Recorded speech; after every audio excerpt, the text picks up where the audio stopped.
অজু করার সময় অজুর পানি যখন মুখে লাগাবেন একটি দোয়া পড়বেন, আপনার চেহারা নূরের মতো উজ্জ্বল হয়ে যাবে ইনশাআল্লাহ। আপনার চেহারা নূরের মতো উজ্জ্বল হয়ে যাবে, চেহারা থেকে ব্রণ, মেস্তা, কালো দাগ সহ যাবতীয় সমস্যাগুলো আল্লাহ তাআলা দূর করে দিবেন এবং আপনার রিজিকে বরকত হবে ইনশাআল্লাহ।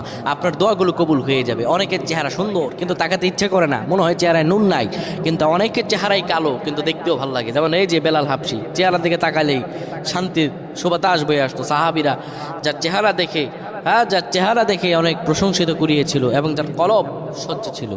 প্রিয় ভাইরা আমার, অজু যখন আপনি করবেন, অজুর পানিতে যখন আপনার চেহারা ভিজাবেন, তখন অজুর পানিতে আপনি এই দোয়াটা 3 বার পরে, দুরূদ শরীফ 3 বার পরে ফু দিবেন।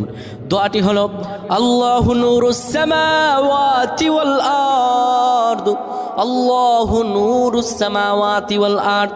পানিগুলো নিয়ে সেই পানির মধ্যে আপনি ফু দিয়ে চেহারার মধ্যে লাগাবেন। আমার আল্লাহ রাব্বুল আলামিন